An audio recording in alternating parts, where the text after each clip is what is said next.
Welcome back to another episode of Who Should You Choose? The video series where I go through the prior videos, questions and comments, and help you with your hut lineup decisions, kicking off a brand new week as we've got only a few more days until our next event, which is the Next Gen event. One of the more hyped events all year. Hopefully we get a Master Set, Macklin Celebrini, Michkov. But anyways, let's get into the questions. We still got a few more days before we get there. So we'll start first with Pat. Hope all is well. Was just curious, who would you consider top 5 in each position?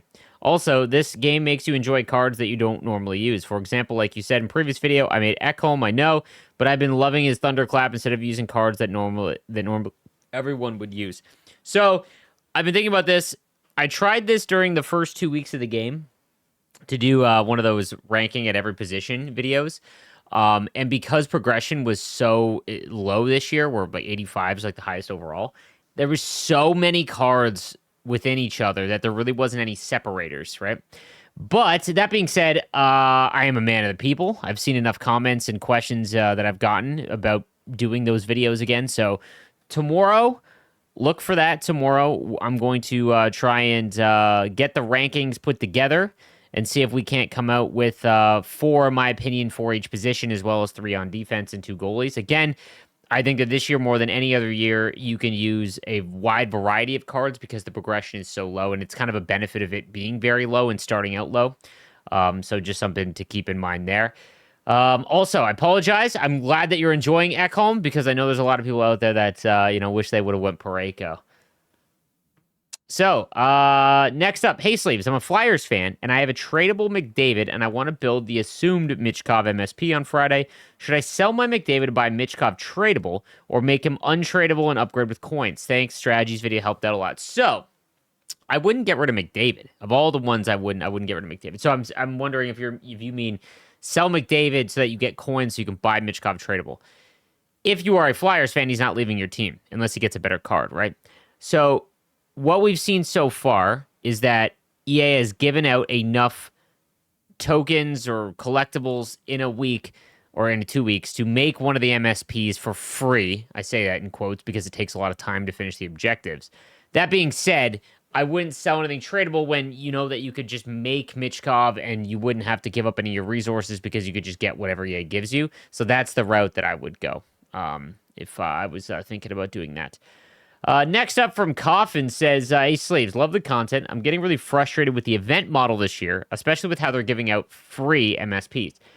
With how much grinding you have to do, especially in these immensely difficult moments, it seems like it takes way more time to get your free MSP than last year. I don't think I'll be able to upgrade my pasta for free. These moments down by 2 or 3 against the franchise-rated teams are brutal. I refuse to keep banging my head against the wall if I can't beat them in around 5 tries. What are your thoughts? I don't think you can really say go get one for free if you need to do all these chores. I doubt the majority of the player base can even complete these moments. Off to play with my base pasta since his MSP was too much of a hassle to level up. Take care. So, I think that what I was just talking about earlier is that, yeah, like there is a lot of chores to do and it's becoming really annoying. It is there, but I think that some of those moments are much more difficult. And again, it's so funny because I brought this up to EA and there's no different sliders or anything. That's what they claim. And they've looked into it. So then it's the franchise rated cards or players that's causing this issue. With that said, I still think that you could upgrade pasta. Like, if it's one of your favorite players, guys, you can always pay to get them. But what I have noticed is that a lot of the MSPs have fallen quite a bit in price. They've gone to like 400K for an MSP roughly, which is quite a bit still. That being said, we've never had more coins than before, right? Like, to get 400,000 coins, it could probably take about 3 weeks, but then, you can buy it tradable and then sell it back after a while for a less amount of coins. But that might be something to put a focus on. Like, I'm really trying to get away from doing the chores because, like I said, I play this game far more than the average player, and I am so sick of playing offline, man. And it's funny because this game was marketed as play the game the way you want. They messed up the XP path. They had no way to give out more rewards that would actually keep the community, engaged. And the way that they fixed that was just by doing moments and objectives, and it stinks. And it's funny because it's like, what you so now you say that there's too much to do, but when there's nothing to do, there's nothing you say there's nothing to do. Like what's the very medium? Everything should be earned by playing the way you want. Figure out how to make that happen. So, A Slaves, bonjour from Vancouver. Keep up the great work. Who should I choose? I have Martin H's 86 and 4 Team of the Week 82s, which will be useless in 3 days.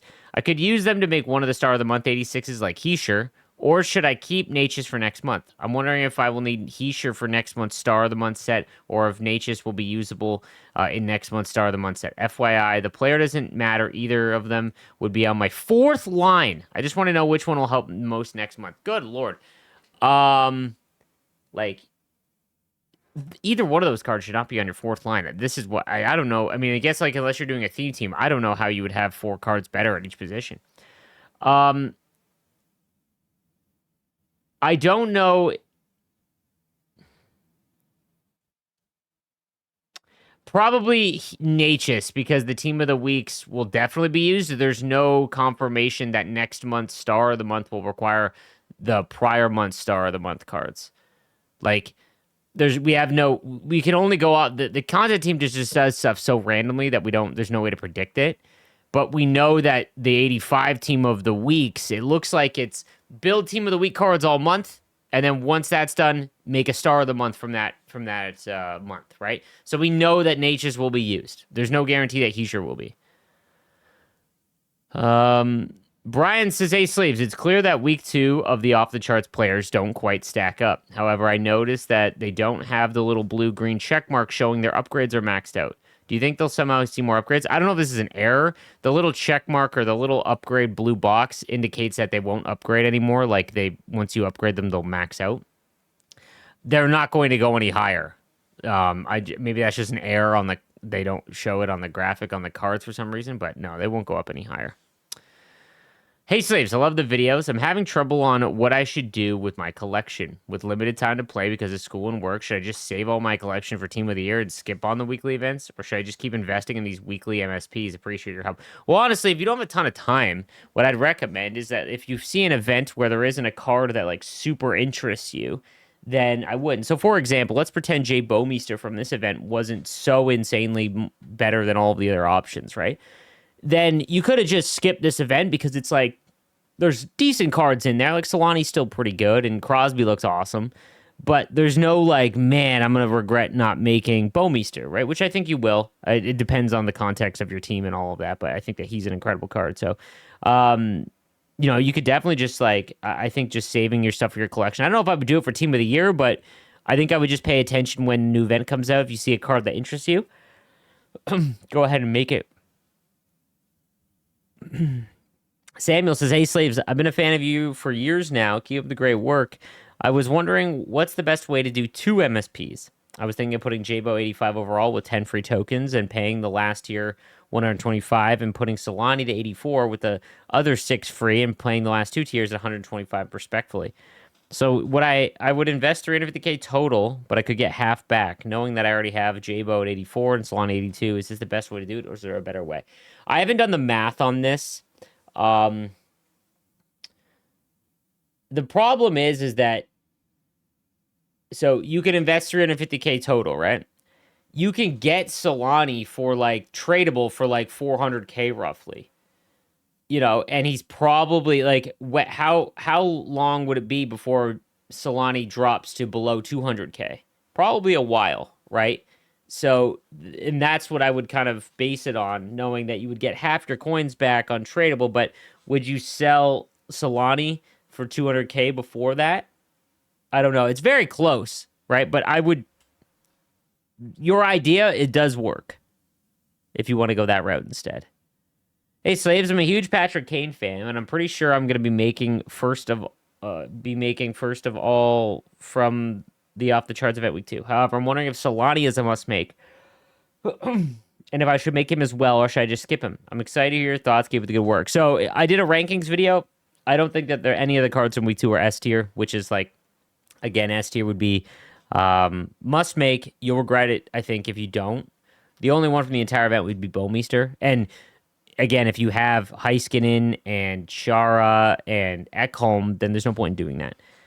But I think that Solani's like A tier, where he's really good, and I wouldn't blame you for making him, but I don't know. His endurance just wipes out a lot of it. Like, the endurance issue is a major problem because everyone gets so tired after one rush. It's so boring, especially in wild card. Hey, Sleeves, keep up the good work.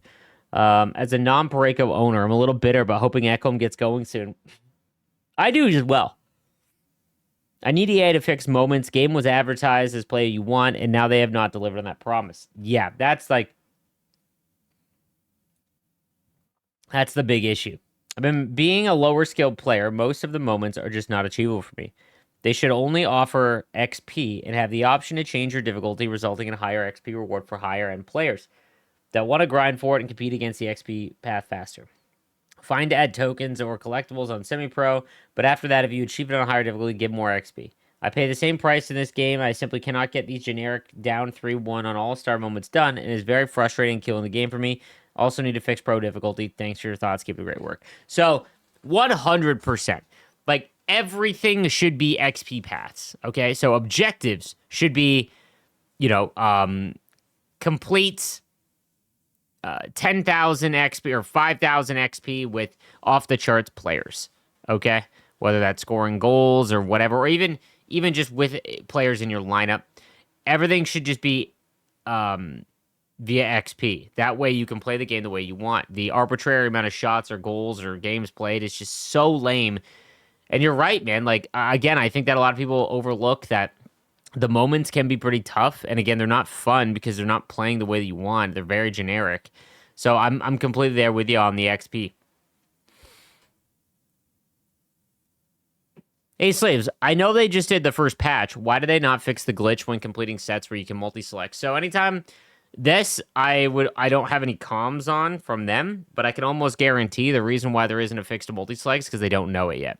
So for anyone that doesn't know, auto-select, or when you multi-selected at launch, it only took the first card, and the other ones wouldn't show up in the set, and they'd be gone from your collection. It took EA a couple weeks or a week or two to figure out how to kick all those cards back because the people were just stuck. They couldn't use them. And the only way that they could fix that issue was to just remove autofill and multi-select entirely. It's a band-aid to fix a bigger issue. So I'm hoping that the next patch is when we see the fix for that, but that's why they didn't in the first one. They just don't know how to fix it yet. The future is teal. Hey, Sleeves. In my opinion, I think the daily hat trick cards are a great addition to the game. Two issues I see that maybe you can talk to EA, assuming you haven't already. Much like fantasy, there should be a hat trick hero card for every team. Love that. 100%. I think the hat trick cards, by the way, guys, were a great change. So the hat trick cards replaced the Quest to 99 cards, and the problem with the Quest to 99 cards was that it took like 300 days to get them. So even if you were playing all year round, you got a 99, but it was so late in the year, it was like, okay, whatever. I didn't even get a Quest to 99 card, by the way, guys. And that, to put into perspective how much you had to like grind to get those. I really like the hat trick cards because I think they'll end up being 99, if my math's correct. Or maybe they won't. Maybe they'll be close to it, but you get to use them all year. Right, like Couture, for example, is on my 4th line, and he's about to get upgraded to 84. I can do it today, but it's like a usable card that you can just use all year round, right? And I think that the big issue with them is that there's only 3, and that they were very random. And I think that you were right. There should be one for every team at the beginning of the game that you can then choose for sure. When it came out, it only took 20 upgrades. I thought it would upgrade +1 every 20 days, +3 every 2 months. Seeing that we can only upgrade them once so far, and 86s are out, and 87s are on the corner, the overalls are way too low. EA needs to decrease them by +3 to bring them to 86 to keep them in your roster. Again, you're assuming that everyone's team is like full of 86s.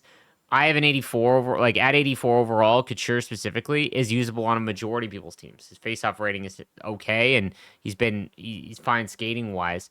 I do think they're a little low, and that for any of the hardcore players, I don't think they're going to keep your team, but they're meant for they're meant for like the average player to see, where to be able to use into your lineup, right? And I think that they're okay in that aspect. Villa says, hey, Slaves, I noticed they have been giving more XP tokens than needed. allowing us to upgrade more than one player, such as Drysdale. My question is, do you think that they will add a Season 2 XP path with players that cost more collectibles? Maybe. I doubt they use the same token. My guess is that they'd be using a Season 2 XP token. But maybe what'll happen is they'll come out at the same overall, like 80 overalls. But because they're higher overalls, because it would be, well, 87 was the highest, so maybe it's 88 next month or next season, or maybe 89. Whatever it is, and it just requires more so that you can use them. Maybe. I'm not sure on that, to be honest with you. Hey, Slaves, long-time listener, first-time commenter. I'm free to play with not much time to grind, and my team is average at best. Is Champs worth the attempt? The only way Champs is worth it, guys, is if you can guarantee yourself 10 wins. And obviously, you're not going to know that unless you play it the first time. But if you can't guarantee yourself 10 wins, then it's just not... Because at least when you get 10 wins, you get a guaranteed card. And you can see before you do it, is this card going to make my team? Ronick, for example, guys, I actually didn't finish my Champs games. I didn't feel like playing. And Ronick, I'm not a big Ronick fan, right? Heatley, one of my favorite players. Marlowe, my literal favorite player. Very easy, right? So I knew I could get 10 wins. I can get it done, whatever, right? After that, the packs and whatnot aren't really worth like the extra grind time. So it's all going to depend on if you can get to 10 wins. If you can't, and like, you know, it takes 20 games to get to 10 wins, it could be a massive waste of time because you could have just played rivals and, you know, you might go 500 in that, right? But just doesn't take as long. Hey, Slaves, great content and love your work. Not hot related, but curious. What gaming chair do I use and recommend? I'm looking to buy a new chair for Christmas. So, this one I got off Amazon. My wife got it for me a couple years ago. I actually broke the arm right off of the last one I had. It was a zip chair, and I really enjoyed that. What I'd recommend, though, man, is don't go gaming chair. Unless your son is like, I guess everyone thinks that these racing chairs are like the best. They're not. The best ones are like a really good office chair that has like a fat lean on it. You know what I mean? Like that's what I would recommend. Mavix, I believe, makes a really, really good chair.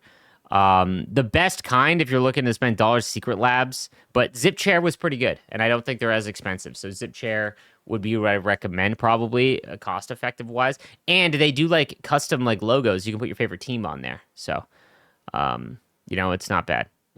Oh, I got a live commenter here. I absolutely disagree. Even with 6 wins, you get XP for the season path, you get objectives done, or will chip off, and you get 20K. Last week, I got only 8 wins and made 50,000 coins from it. So this is from a live commenter in chat in regards to playing Champs. You got 8 wins and you got lucky in a pack. What happens if that pack did not give you something that you actually pulled? Obviously, if you pull something, that changes it, but that's a lottery ticket, and there's no way to guarantee that.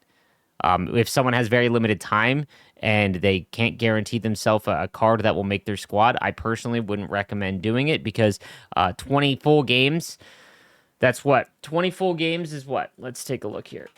20 full games times, there's what, 3-minute periods? So 10 minutes roughly. Let's say it's 15 minutes a game.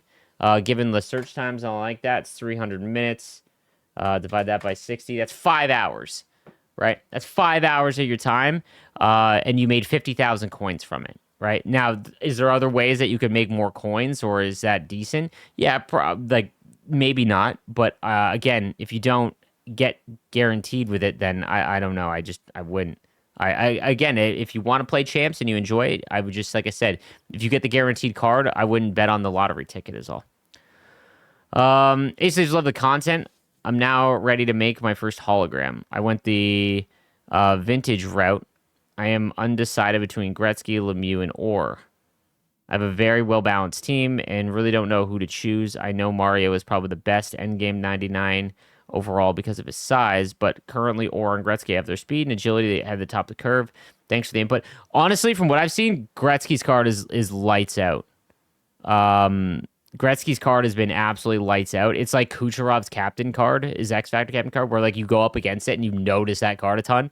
Sundin is also another great option, but I believe he's a modern one. So if you're going vintage, I would go Gretzky first here.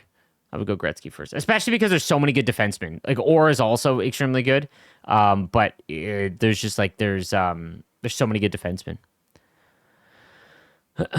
Just curious, I'm on level 45 of XP with 19 days left. If I ended up just short of level 60 Eichel when the timer is running out, am I screwed? Yeah, you have to get Eichel before it's done. You're not going to retroactively be able to go back and do that. Remember, you get 45,000 or 47,000 XP by completing the weekly XP pass, and they don't go away. So focus on getting those done, and you'll be able to finish the XP path pretty easily. Obviously, it's going to take some focus on that, but you'll be able to get it done. I have 6 out of 12 vintage icons, and I've been putting all my 76, 70 fodder towards that. And I'm 2 out of 12 modern because of the couple we started with. The wildcard path is giving us a free modern one for completion. Would you re-roll the 3 once I am done wildcard in the vintage set to speed that up and get 7 total vintage, or is that too wasteful, losing 2 for nothing, even if there's a chance I don't make the mono? Yeah, I wouldn't do that yet, because next season they might give out as many icons as they did X Factors, for example. So yeah, I wouldn't lose that much value. I wouldn't go that route. No one talks about how great the Grudge Match Edition is. You get to use a free ability on a player with no ability points. It's been great for me. I scored a gold, make it snappy goal with Tarasenko. That's one of the best editions in the game. I think that's an interesting take too. Yeah, because it gives a card, because it gives a card an ability. I will say that Grudge Match right now is kind of broken in the sense that like it'll always give you a Grudge Match even if you haven't matched, but that's intended. I think that as we go forth next year and the following years, Grudge Match is really going to be kind of cool because it tracks year-over-year games against that specific opponent. But yeah, I just, the opening one is a little lame where it's like an opening match because they're just trying to introduce as many people to Grudge Match as possible. But no, I do think that's a nice take on it. Bonjour from Czechia. I would love to get my Czech world champion Natchez in the team, but I'm worried about his 80 endurance. I know you always say to make your favorite players, but I worry that I'd be frustrated with his low stamina every game. There's no way around it. The only way you can get around this would be pair him with someone with like Goldborn Leader, like Cover Athlete Stamkos or Brendamore, I believe. That would be a way around it. But yeah, I'd still make him for sure. Natchez' card is good. 80 endurance sucks, but it is what it is, and a lot of players have 80 endurance, like low endurance. Hey, Slaves, hands down the best hockey content on YouTube. Appreciate that, man. Appreciate all you do for the community. What, in your opinion, should Season 2 XP Path look like? You've mentioned MSPs along the path as a choice pack. What else would you like to see? I think you're spot on with the MSPs. I think an 84 version of the Cover Athlete, an 83 version of Supernatural, an 84 version of Off the Charts would be cool. Gives you a chance to use the cards you missed out on. It rewards those who built the card while allowing others to get a super close version of the card. I would like to see choice packs based on teams. You get a pack with your favorite team and pull a card from that team. Higher on the path, the better the card is. Thanks for the content. Keep the great work. Yeah, they need to make like 200 tiers with it making the exact same amount of time. Okay, so much less XP for each one. I think they need to include enough captain cards, enough base X factors for Season 2 to make a captain card throughout the XP path. Same thing with holograms, right? We should be able to make a hologram and a Captain X Factor card once each through the XP path. I think that they should give out a ton of 75 and above overall cards to help with set fodder, things like that. Give us 83 overall team builders throughout. Again, enough to make one team builder in the entire set. I think if they had that, if the XP path offered an 89 overall card at the end like Eichel's great. And they do the same thing with the XP cards like Drysdale and all of those. They do that again. Great. But I think it should also include enough to make one Captain X Factor, one hologram, and one team builder. And if they do that, then the XP path is far more conducive to being like rewarding to the player. On top of that, I would love it if they got away from doing objectives to get and moments to get the tokens and whatnot.